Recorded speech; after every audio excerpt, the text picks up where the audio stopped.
Welcome back to the channel, and today is another YDIB, or You Draw I Build, where I take hand-drawn submissions from my Discord and try to recreate them in Scrap Mechanic. Alright, and first up is actually a two-parter to illustrate what's going on here. This one is by... oh boy. It is by Amanigini Borgir. It is called Whopper Whopper Whopper Whopper. Looks like just a normal Whopper.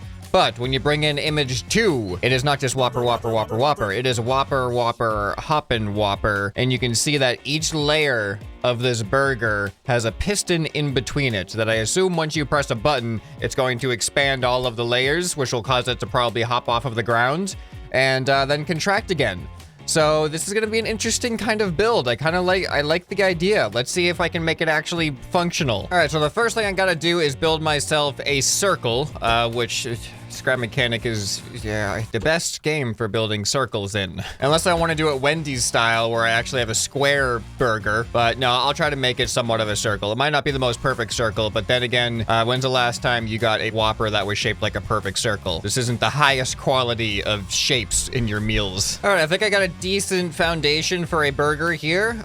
So let's fill this in, and then I can kind of duplicate it for each individual layer. I just got to paint them different colors. Okay, so I think the best way to do this is actually to weld 2 layers together, because if I'm gonna have pistons in between each layer, but I also want to conceal the pistons, I think each layer is gonna have to be that thick. And we have 1, 2, 3, 4, 5, 6 layers, perhaps? I don't know, I might have to remove the tomato. I'm actually not a tomato person. I hate tomatoes on anything. So I'm gonna make a ScrapMan style burger. No tomato. We'll have the cheese, we'll have the lettuce, we'll have the patty, and we'll have the buns. All right, well, here is one bun, and here is the other bun. Now, we've gotta add all the ingredients. So first up is the burger patty. So now for this, I'm gonna have to put a hole right in the middle, and then a piston is gonna go in there, and I have to weld the piston to the center. Oh, I need to mark the center of this right there.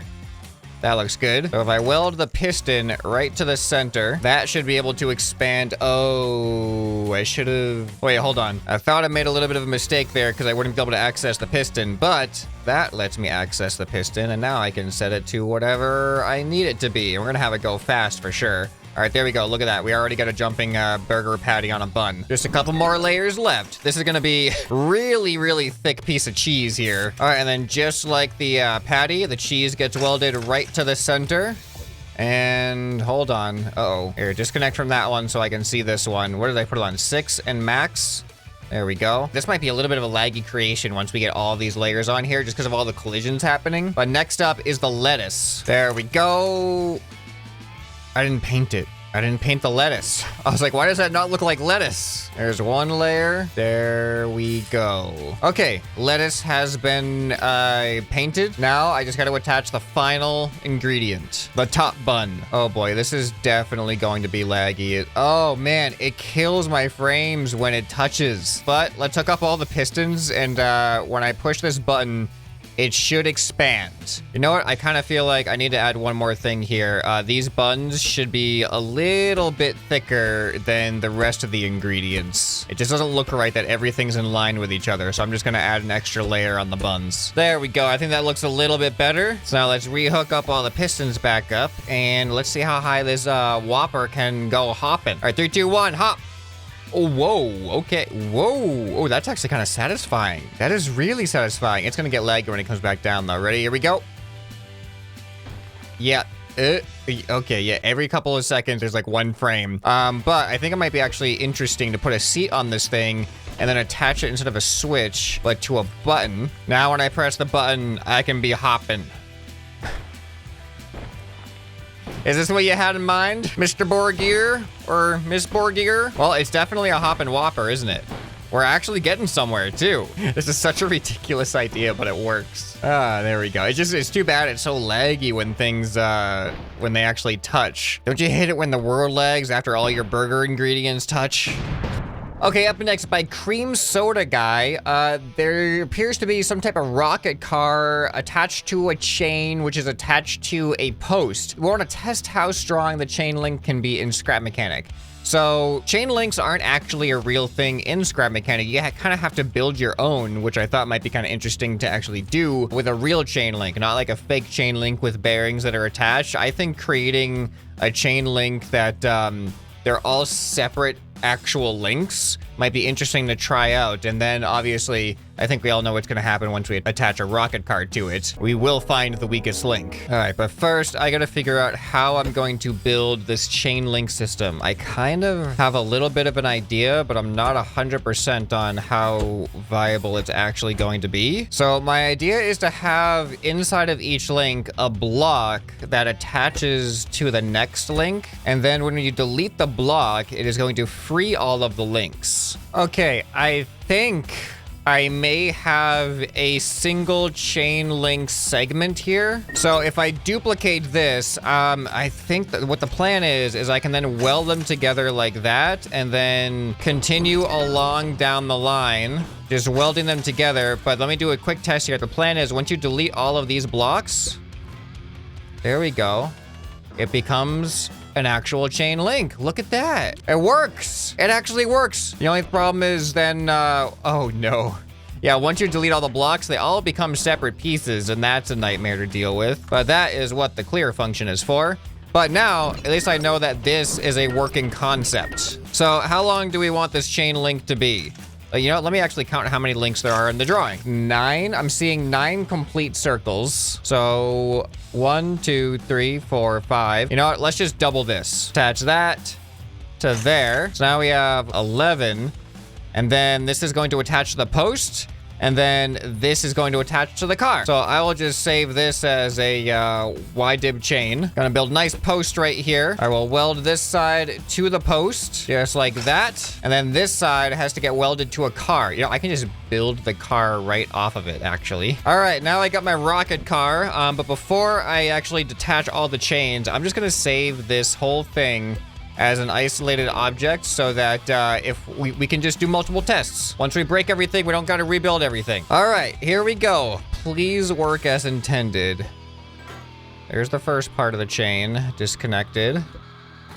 There's the last part of the chain disconnected. So I'm gonna try to go as slow as I can in hopes that we can see this chain link actually function as like a real chain. That looks great for like just a makeshift chain link with individual links in Scrap Mechanic. This is actually not too bad. By the way, this vehicle doesn't have any engines other than thrusters, so I can't actually go backwards other than the chain pulling me. But you know what's gonna happen once I really go max power on this. Are these at max power? They are at max power. One of these chain links is gonna phase through another, and then we're just gonna be off into the distance. However, if that doesn't happen and this chain stops me, I'm gonna be very impressed. In 3, 2, 1, max power. Yep, that is what I figured. The chain has been destroyed.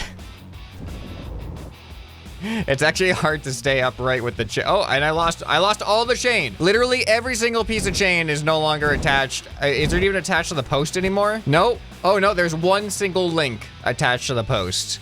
But no links are actually attached to me anymore. No loose links, at least. So yeah, I don't know what you expected for this. Chain links are not that strong, apparently. They can resist the slow tensioning of max thrusters, but if you have any type of like just sudden force exhibited on it, then it just phases through and snaps into all of its pieces, which is kind of cool. I think it deserves one more go, just in case something different happens. All right, I'm gonna do the slow tensioning again. There we go, and now see, full power. It is definitely resisting me at full power. This isn't too bad, actually. There we go, and it broke. Just like that. Yeah, it doesn't take a lot of sudden tension for it to break. So the question about how strong can chain links be in Scrap Mechanic, the answer is not very strong, but also still kind of strong, just depending on how you apply the force. Up next by Durgus is the caster wheel car, and we actually messed with caster wheels, I think, in a multiplayer video, but not every single wheel. I think we only did front wheels as caster wheels. So this will be interesting, having every single wheel on something be a caster wheel. It'll kind of almost function like a hovercraft where you can just float around At least theoretically. Let's see if I can build it as is. All right, so we start with a platform, put our seat on top. This platform has to be a little bit longer. All right, I think that's looking pretty good. And then this one needs a thruster on a bearing. You know, I'm gonna do 2 thrusters on bearings because the thrusters are even width and the bearings obviously only take up 1 slot. So it'll just be easier to steer symmetrically like this. All right, so now we got our caster wheels. So I'll do 1 there, 1 there, 1 there, and 1 there. And this looks easy enough to build, making great use of wedges on this one. All right, and here they are, caster wheels. Should be as easy as that. Let me paint this thing up to match though. Okay, caster wheel car. Let's see how it goes. It's looking, oh no. Oh no. Oh, this is not very easy to drive. Oh, it's working. And the wheels just want to bounce. No. Well, dang. I have 1 wheel. Oh. I don't know why I'm even steer. Oh, wait, I can steer. I forgot my thrusters have steering on them. Oh. I actually recovered from that. I wasn't expecting that. I thought I was a goner. Okay, just go straight. I'm going straight as fast as I can now. Hey, just go straight. No. Caster wheel car is a terrible idea. All right, I'm not even at max power yet, so obviously the more damage can be done. All right, max power, caster wheel car. Here we go. Hey! It just likes this position, doesn't it? I love the caster wheels waving around. All right, we should be able to recover. There we go. See, it's the terrain bouncing is the thing with the caster wheels. I mean, the drawing didn't have any suspension in it, so at least I'm accurate. This is the intended design. I don't know if this is the intended outcome, though. Man, this terrain is so bad. It is kind of surprising. Actually, no, it's not. Never mind. This is not surprising. I was going to say it's kind of surprising how well it does going in certain directions. But that's kind of the point of caster wheels in the first place, is whatever the direction of travel, they're going to just naturally orient themselves to accommodate that. However, in Scrap Mechanic, you get the bumps in the road. Normally, you get that 1 wheel, you know, on your shopping cart that is all wobbly. But in Scrap Mechanic, all of your wheels are that wobbly wheel. All right, I think we put caster wheel car to the test enough. I think it's time to move on to the next drawing. Okay, up next by Juan. This is the ultimate suspension mug tester. All of the bearings go in random directions with the gas engine on full power. Oh no, full power is never a good idea. Put gyro suspension mug on top for extra fun. Probably should weld to ground. So it looks like we just have a random assortment of various length segments of material that are all attached to the one underneath it by a bearing all the way up to the suspension mug on top. And then we just power everything and see what happens. I thought this would just be a fun experiment in Scrap Mechanic physics because this is prime real estate for something ridiculous to happen. All right, so we got our base and then we got a bearing. And then I'm gonna estimate this is like 3 blocks, and then we got a bearing, and then we go another 3 blocks, and then we got a bearing, and then we go 3 blocks back, and then we got a bearing, suspension mug. All right, and just for fun with this, I'm gonna go ahead and paint all of these different segments a different color. Just because I think it'll add a little bit more of a visual element to following what's going on. All right, so then we got an engine. This engine hooks up to every single bearing except for the last one, which is good because my max connections have been reached before I got to the last one. That last one is unpowered. All right, we're definitely putting a switch on this thing. We hook the switch up to the engine. We're gonna put the engine on max power. This is going to break my game. Oh no, I didn't mean to do it yet. I was gonna move the switch, but I forgot that I was gonna turn the engine on automatic. Hold on. I wasn't ready. I just wanted to move the switch to this side so I could press it from the sunny side. Okay, there we go. We're good. It's all good.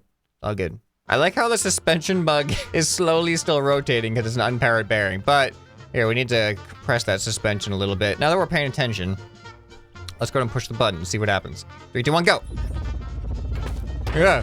Whoa. Okay, it's more stable than I expected, to be honest. Okay, well, it's a little unstable at the same time. Now, the question is the suspension mug working? Is it actually working? You know what needs to happen? Oh, you know what? I made a mistake. That's why this isn't working as unexpectedly as expected. These have to be going in random directions. All right, now they're going in random directions. Let's see what happens now. It's a little bit different. Just a little bit different. I kind of want to drive something into it. Here, I got a caster wheel car. Let's see what happens if I drive the caster wheel car near it. It's really hard to drive the caster wheel car near it because of caster wheels.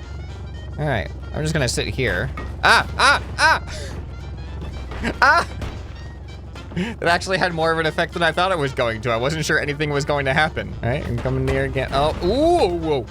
That almost felt like a tornado in a video game where there's just like tornadoes going around and you can get sucked into the tornado and then it spits you back out real quick. Like a, I don't know, like a, do they have those in Mario Kart? I haven't played Mario Kart in so long. Since like N64 is the last Mario Kart I've played. All right, I'm gonna detach it at the bottom here and see what happens. 3, 2, 1, go. Whoa. That is no longer a suspension mug. That is now a noodle mug. All right, well, I don't know, Juan. Was that what you expected? Because that's what we got.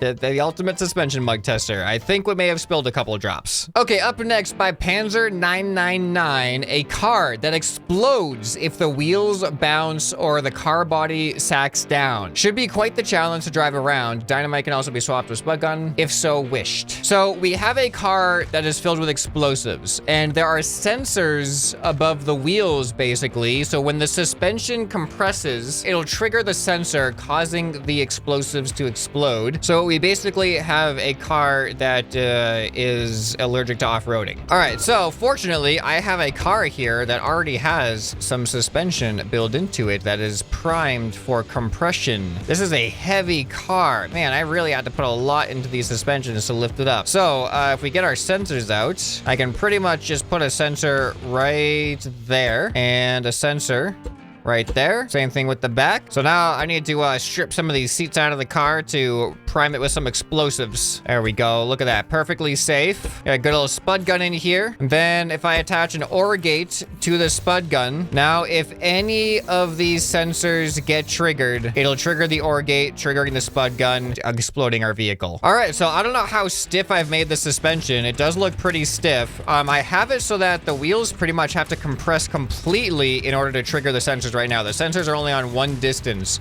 So I'm curious if I'm capable of doing that. And you know what? There is a jump over here. So let's go off the jump and see. Ooh, there's that jump too. Okay, but let's go off this smaller jump and see if this is enough to trigger the suspension. Right now we have pretty much the best going for us. Pretty stiff suspension. Oh boy, that already did it. Well, so much for having the best going for us. Good thing I saved it so I don't have to redo all that. Man. What did that? Did the front wheel do it first? Let me look at the front wheel here. Oh, no, the back wheel. It was the back wheel. I think it was the back wheel before too. All right, let me watch the back wheels. Oh no. When I spawned it in off the lift, I can't drop it from too high. All right, let's get out of here. Everything's got to be gentle in this car. All right. Oh, even if I turn too much, it's kind of scary. All right, let's watch the back wheels now. Here we go. Oh. Are you kidding me? I cannot believe I just survived that jump. I thought I was a goner for sure. It happened every other time. Now that I was actually watching for the explosion. All right, let's try this again. Watching the back wheels. There it is, the landing. I was like, no way am I gonna survive this twice in a row. All right, that's actually kind of fun. I like that. All right, let me just see. How about just driving over regular terrain? Like no jumps, no nothing. I don't really think I have much bumpy terrain. Uh-oh. Oh, well. You know, it really doesn't take that much. I thought it was gonna take a lot more, to be honest. I mean, I could stiffen up the suspension. All right, now it should be much harder to trigger the suspension. Let's see what happens as I drive around here. All right, here we go. Now we got some bumpy terrain over here. Let's see what happens on this. Oh, man. It's surprising how little it takes. Imagine if like the sensors could go one more block too, and it'd be almost impossible. You know what? Let's do it. 2 distance on all of the sensors now. So now if the wheel compresses pretty much at all, like there's gonna be no room for compression. I bet turning is gonna do it. Yep. As soon as I turned. All right, well, that was the car that is terrified of compressing its own suspension, terrified of off-roading. So out of all these creations, let me know down in the comments which one was your favorite drawing that got turned into reality. And if you want to be a part of future YDIBs or other community events in the Discord, then you're going to want to join the Discord. So go ahead and look in the description. And if you enjoyed this video, you'll probably enjoy some more that you can find on the channel right here on the end screen. Hope this video has earned your subscription. Anyway, this has been ScrapMan, and I'll see you next time. Bye.